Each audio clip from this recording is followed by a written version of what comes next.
It is Tuesday, June 21st, 2022. This is another edition of Baseball Today presented to you by Shady Rays. That's right, the best sunglasses. Not only are they amazing looking, when you lose them, when you break them, they'll replace them. Shady Rays, best look around. That is Trevor Plouffe. I am Chris Rose. We're joined by producer Rob and intern Alden as well. Plouffe, we both have to make a deal with ourselves, with each other. Okay. We need to get back to working out. Yeah. We both feel like shit, me physically, you emotionally when you don't. We owe it to one another to push ourselves past the brink, okay? I'm going to today. I told you, my head gets all messed up when I don't work out. I got like all this energy I got to get out. I kind of like understand now, how my kids act up. You got to let these kids like get the energy out because if they don't have it, just bottles up inside. That's how I feel today, bro. So I don't know if I'm going to take it out on you. Oh, good. I took it out on the Mariners yesterday. I pronounced him dead on Talking Baseball. Did you? Yeah. Yeah, I don't think that's a real big leap, by the way. I think. Yeah, but telling the fan base your team is dead, I don't take that lightly. But Mike Trout made the red sun rise on them. Mm-hmm. Let's start off with two teams that are in this thing. We will not pronounce them dead, certainly anytime soon. They met last night in the opener of a series. I thought it was very cool to see Jock get his ring. That was fun. He was obviously an emotional spark plug during their 2021 championship run. He then almost took his former Dodger teammate Kenley deep in the top of the ninth. Braves ended up walking it off thanks to Ozzie Albies' replacement, Arcia. So a lot happening there. Braves are currently in second. Giants are in third in their division. They each hold a wild card. Which team, in your opinion, is more complete as it stands right now? This one is really easy for me, Chris. Like if you just are straight up looking at rosters here, I think it's the Braves, and I don't think it's a question. The only thing that keeps me coming back and maybe like giving the Giants more credit than I should is they won 106 or 107 games last year. Right. So it's like hard to count them out. But if you're just looking at the roster, I mean, the Braves have a leg up, I think, in almost every single facet of the roster. And I think they have potential for growth, like some of the guys underperforming. I just think that the Braves are a problem. I know that some people got down on them as they started off the season kind of middling around, but they're going now. And I just don't think there's even – I think that the Braves are in a different tier than the Giants right now. I do too. But didn't we say this every month last year, and especially me? Like I know you're worried about this. Well, I am because I have baseball scar tissue built up based on what I did last year. At this time last year, I was saying, boy, the Giants are this cute story, man. Farhan is so pumped up because he's actually going to be able to trade some of these veterans and probably get more than he anticipated. And not only did they not give up, they added Chris Bryant. They won a record-setting 107 games before losing to the Dodgers in the divisional round. They had an amazing year, and I still look at that roster and I say, how? And so I look at this roster this year and I say, how? How could they possibly be a bigger threat than the Atlanta Braves, right? I mean, they have two guys on their team that have at least 8 homers. That's it, Jock and Wilmer Flores. The Braves, they have 8 guys that have at least 8 homers. There's a viable threat almost 1 through 9. Their rotation hasn't been great, but solid at the very least. Their bullpen is still one of the best in baseball, and they're going to get Tyler Matzik back soon.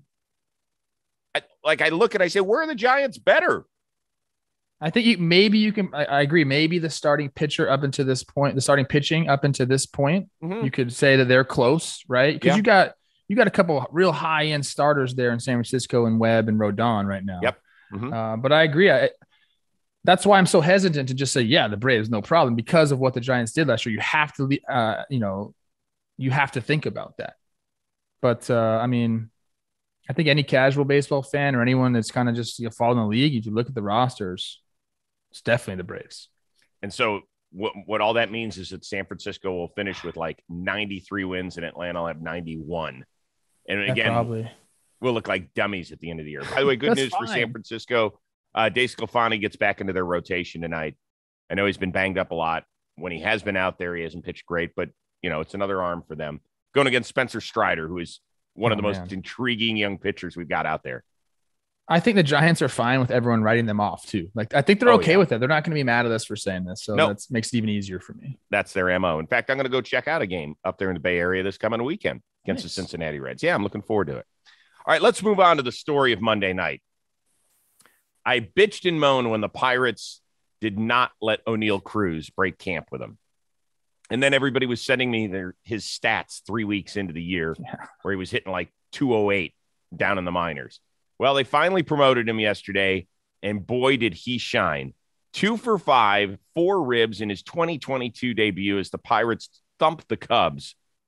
Let's just start with Cruz's debut before I ask the real meat of the question I want about rookies. He feels different, Trev. He does. He does. I remember seeing him in spring training. I think it was 2020.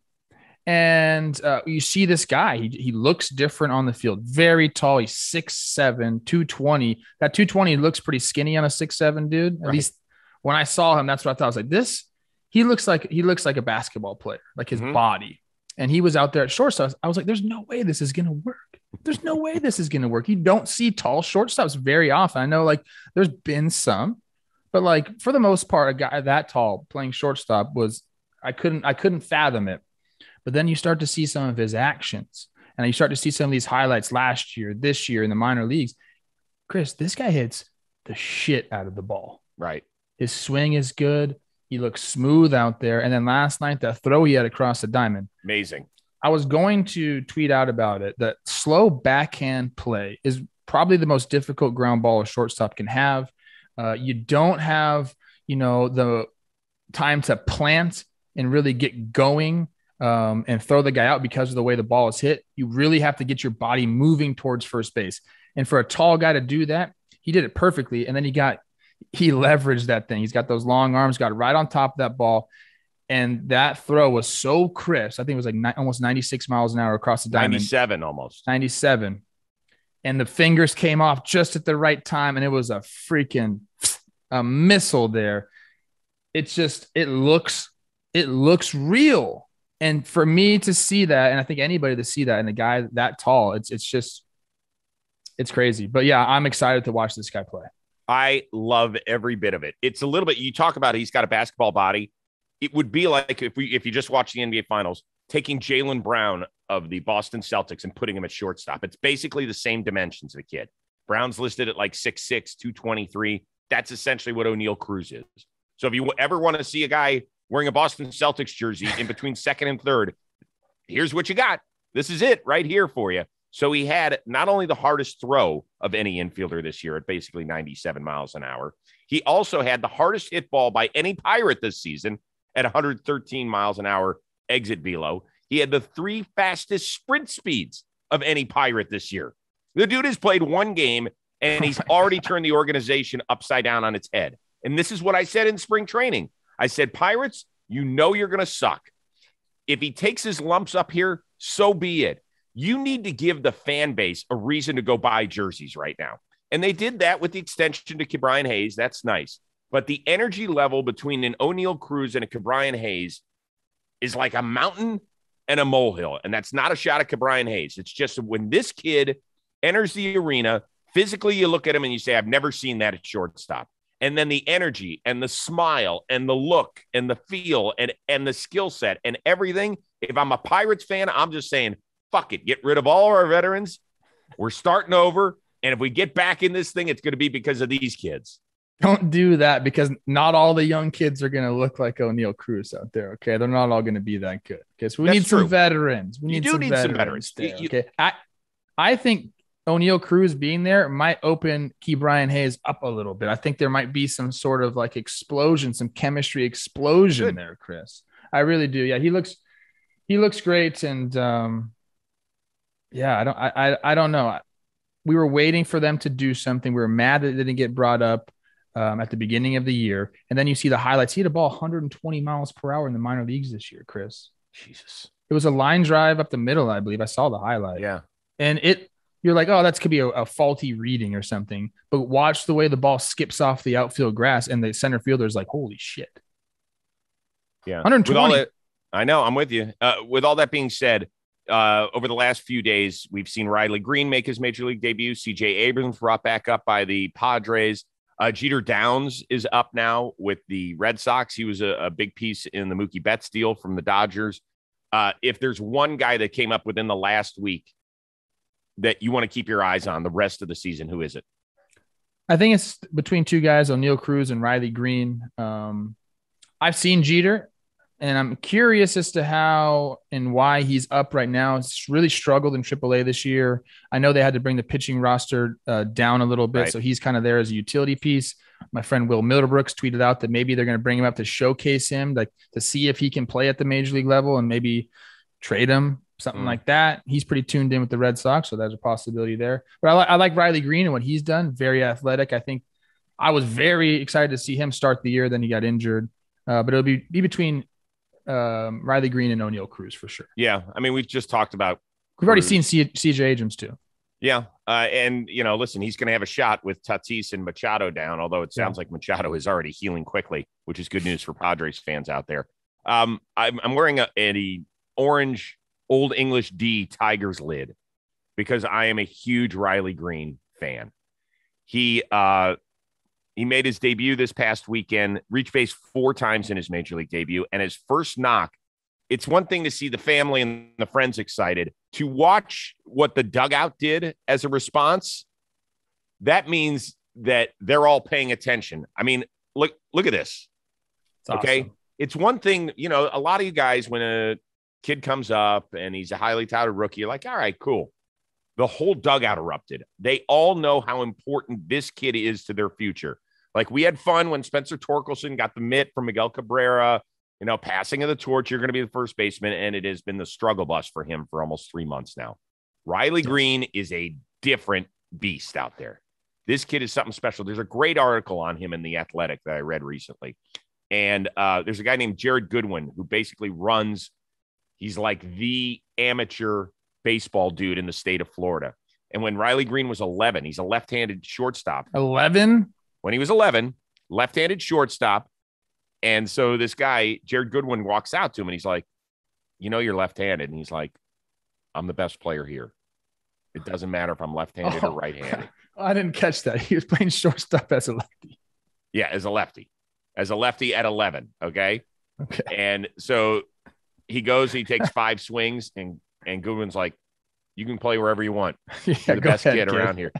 Goodwin called when Greene was 14, called the University of Florida and said, he's either playing here or Central Florida. You better make him an offer. He received the earliest offer ever from the University of Florida at age 14. Obviously bypassed on that when he got drafted in top 5 right out of high school. So I'm excited for him. I'm excited to see him too. Yeah. I like the dugout erupting like that for a young kid. Sometimes you give them the silent treatment or you're just like, hey kid, like do it again. But I agree with you. I think they do understand, like, we need this guy to go. He's got to be a guy for us to, reach where we want to reach within the next couple of years. So kind of a lot of pressure to put on a guy, but he seems like a player, bro. Hey, listen, dude, when even the biggest names come up, like Jeter was hitting 9th when he came up. Torkelson has been toward the bottom of the lineup all year. Riley Greene hit 5th last night at Fenway Park. That's all you need to know about what they think of him. Yeah. I know you could say that's because their lineup sucks too, but I think, you put him there, see what happens. There are going to be guys that come up. We saw this with Kelnick. Okay. Like, you can't just put the whole organization on one guy, but some guys kind of pass the eye test right away. And it seems like Riley Greene's doing that. I know. We'll see how it goes. I was in the Kelnick line. You were, and I'll admit, he still has a chance to come back and be. Of course, he does. He's 22 he's years 20, old. Yeah, exactly. All right, let's move on to one of the better series that started last night. Yes. Brewers ended up besting the Cardinals, so they have a 1-game lead in that division now. If you could handpick one player from around the league to trade to each one of these squads without having to give up anything, so it's make-believe land for us. Like any player. One that fits what they're trying to do. That's what I'm talking. Like, I want to trade Mike Trout to the Brewers. No. Yeah. Like, something that's a great one. Something that actually could happen. That's reasonable right now. Give it to me. Give me one, and we'll go one each. You start with who would you add to the Brewers? Okay. Well, for the Brewers, I wanted Mike Trout. No, I do want a center fielder. And I want some, they like control. They don't want to just go out and just have a rental piece. They like control. And this guy's been on the trading block forever. Mm-hmm. He's on the Pittsburgh Pirates, Brian Reynolds, to come play center field for them. Good one. I mean, that's a pretty easy, it fits. I think he has some positive regression coming with the bat. He's not at his career numbers as of yet. I think you put him in that lineup. He gets that spark from being on the contending team. I'd really like to see this guy go out there. It kind of just seems like a Brewer to me. Yeah. It seems like a Brewer to me. And then, Zoe Kane's gone. I know Tyrone Taylor's been pretty good out there. Had the 2-run homer last night. So I kind of feel bad about bringing a center fielder in, but I think Reynolds fits. Yeah. I think that's a really good call. I thought about Reynolds, but I went with a different outfielder. And I know Andrew Benintendi has struggled the last month. Like, he got off to a great start the first 5 or 6 weeks. The last month's been shitty for him. They're going to move him. He's in his walk year. He's 27. Is he a guy that maybe the Brewers could even extend if they like him? I know he's not a center fielder, but he's a really good defensive outfielder. I know you say, well, what do you do about Renfroe in right and Yelich in left? I get it. It's not an ideal fit, but you can also get those guys off their feet. Somebody can be a DH here and there. People say, well, what about McCutchen? I'm with you. This team needs to improve offensively somehow. Big time. So that's the move I've made. I just, the reason I didn't do Reynolds, to be honest with you, they got one of the shittiest farm systems in baseball. And even though my question, I said, without even considering the return, I couldn't get past that mental block of saying, yeah, it's just not going to happen. Okay. That's all. Well, you never know. You never know. But he would fit perfectly. And the Cardinals, do you want to give yours first? You want me to go? I'll go. Okay. This is a weird one. Ooh, I got a weird one too. See, I think the Cardinals are a pretty complete team. Me too. I look at them and I say there aren't a lot of, now that Flaherty's back, and I'm assuming that he's going to be able to stay healthy the rest of the year. Yes. It's not like they need a power arm out of the bullpen. I'm excited to see who you're going to say. You wouldn't guess. If I gave you 100 guesses, you wouldn't guess who I'm adding to their team. Okay. Joe Mantiply. Okay. Left-handed reliever for the Arizona Diamondbacks. Now, follow me on this. They've got Genesis Cabrera, who's throwing gas out of that pen. They need one more lefty to get those tough outs, whether it's against the Brewers, whether it's Yelich or Rowdy Tellez or Omar Narvaez, whatever. Or if it's just a big game somewhere down the road, if they make the playoffs, to get a Matt Olson, somebody like that. He has been unbelievable out in Arizona. He would replace TJ McFarland, who hasn't done a good job for the Cardinals. 25 and a third innings. He has issued one walk all season. His ERA is 0.36. His whip is 0.87. I want a guy who I know is going to throw strikes and not get knocked around, and that is him. So that's where the Cardinals are right now. I like that. We talked about Mantiply on Talking Baseball. Jake always says there is a reliever on every team who is absolutely filthy and you don't know his name. And that's Mantiply was our example from the Diamondbacks. So I like that. I'm going to go a little more controversial here. They are a complete team, but they had a big piece go on the IL, and we're not sure when this is going to come back. So I got a Wilson Contreras going over there and taking over for Yachty. I like that. Look, we know what Yachty brings to the table. Offensively, it hasn't been his best year. It's been pretty tough there. I don't think that matters to the Cardinals. They like having Yachty there. But we know what he brings defensively and mentally with everybody there. He is the leader there. But what Contreras is doing with the Cubs right now, he's going off. You bring in a catcher, the spot they need, and that offensive production. And now we're talking where are the holes on this team? We're already kind of saying that, but you bring in a catcher that has an OPS over 900. I don't know what you do when Yachty comes back. You figure some things out. I don't know, dude. You have to catch Yachty, right? All right. Let's play this out. Okay. Because Yachty's not injured to the point where he's done. Could be a bothersome issue. No question. Yeah. Could be a month. Could be 2 months. Could be. You got a cortisone shot, right? I mean, we'll see. Okay. When he's back healthy, he is the everyday catcher. Okay. You and I have talked about this with Contreras. He has to go to a team where there's a DH vacancy. Now, what's the one thing we always say about the Cardinals? They got too many players. Too many players. Who has the most DH starts for them? Is like Pujols? Is it? It's probably Pujols. Goldschmidt got the night off of first last night. They let Yepes play first. God, has Contreras ever played first base? Like, he has played. He has played a little bit of first base. You know what? Throw in Ian Happ just for fun. Let's just really get that outfield. Have 7. Are you turning this into a softball there. team where everybody could just play anywhere, and we could have a rover, we could have a no. I think he fits here. Now, is it going to happen? I just went 2 interdivision trades, which is, I was going to say, does it really happen? But like you're talking best fit here. I think there's awesome. There's a big difference between the Pirates trading somebody to the Brewers and the Cardinals getting somebody from the Cubs. I know. And the Cardinals replacing Yachty with somebody from the Cubs. All right, we got to move a little quicker here. Max Scherzer's making his first rehab start tonight. Could return to the Mets as early as Sunday. They're going to have him throw a bullpen again later in the week to see how he recovered.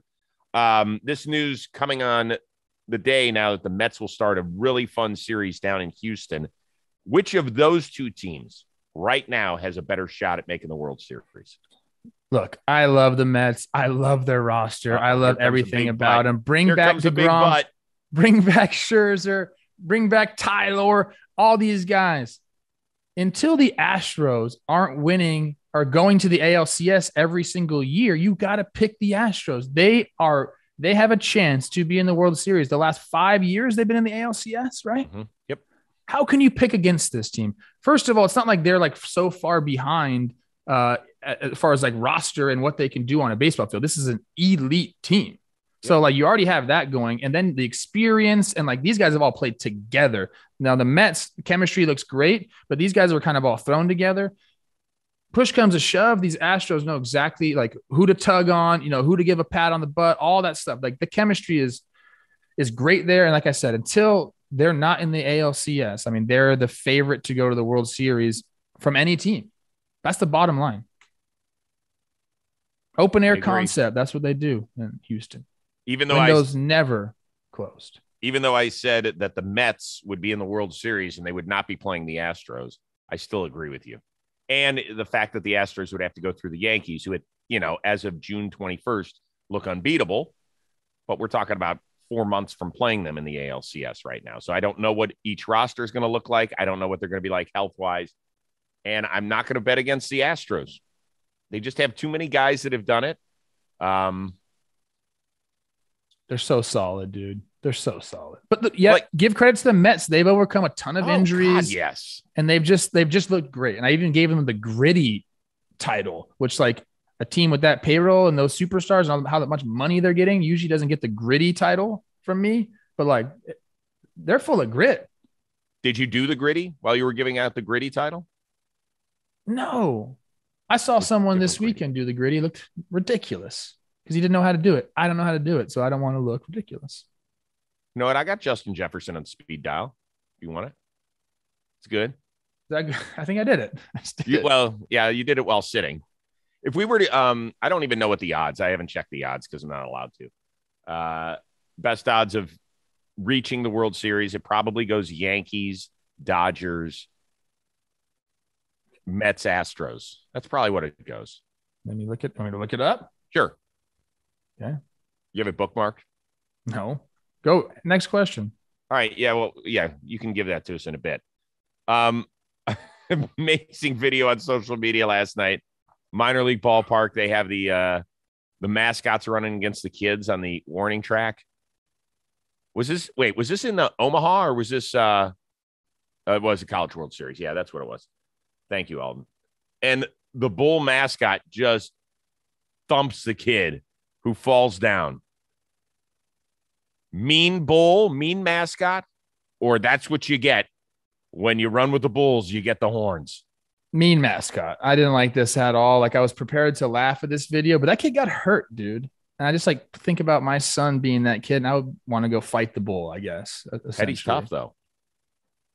Dude, this guy, I mean, like he tries to like turn it on because he sees he's getting his butt kicked by kids. And then just like, I guess he doesn't see out of his peripheral because he's got a mask on, but It's a brutal look, man. I don't like that's not a mask, by the way. That is a mascot head. Have you ever put on a mascot head? Yeah, I've done the sausage race. Okay, right. I forgot about that. It's your balance is thrown off. Everything. This guy's a professional, isn't he? Well, I don't know if he's a professional bull sprint champion. Is he getting paid to wear a mascot's uni? That means you're a professional.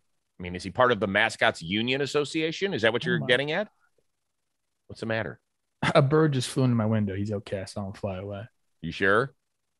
What's up with these animals, bulls and birds? Just fucking well, that's what you better look out, because you know what's coming through that window next. A bull. He's going to come get you. Put me on the field with that bull and we'll run around and check each other, see what happens. Can I just tell you something? Listen, the kid thankfully didn't break an arm or anything, I don't believe. Yeah, okay, good. 10 years from now, you don't think that kid is going to be showing everybody on his phone, dude, this was me at the College World Series? Absolutely. A couple months from now, he will. Not embarrassed. He got knocked down by an adult, and he lived to tell about it. Here you are. That kid's a stud. Which one are you? The chorizo? Chorizo, yeah. I had a lead, then Jimmy right here when he fell knocked my shoe off. I didn't know that. He knocked your shoe off? He gave me a flat tire. And I wasn't able to, compete at the level I wanted to compete. So I think Jake ended up snaking it there. I also didn't know where the finish line was. So a lot of things happen. We don't have to revisit this, except if you want to show Jimmy falling, which is hilarious. It's unbelievable. I mean, you talk about him blowing out a hamstring. He blew it out. And the noise. The noise was so good. No, it's just unreal. What do you have coming up on John Boy? We had great shirts made to commemorate that, but we weren't allowed to release them because trademark purposes. Oh, that's I have Talking Baseball Series recap came out yesterday. We did it live, doing the weekends games. Today, Jake and I are going to do a players only episode on Talking Baseball midweek. I think we're going to do a couple different topics, which is going to be great. So that'll come out tomorrow. But yeah, man, back to the regular schedule. What you got? Alek Manoah still out. You didn't listen to him because he didn't go running. Hopefully you'll get a chance to do that soon. He was great. Coming out Thursday is the episode we taped with Miggy Rojas in the John Boy Media offices over the weekend. That'll be fun. And then yesterday, I just taped a 2-for-1, if you will. Tyler Matzik, who's coming back soon to the Atlanta Braves. He's on the injured list. And his former teammate, Josh Tomlin, really good dude. The two of them together were great. And there is a new piece to the Jock Peterson fantasy football story. That's all I can tell you. Okay. That's going to be coming out in less than a week. I'm getting it up right now. And according to most books, Astros favored over the Mets to win the World Series. So I'd assume that means get to the World Series as well. But the Yankees are the biggest favorite, right? Dodgers, Yankees. Dodgers first? I think the Dodgers are first in most, yeah. Because of the fucking Dodgers, bro.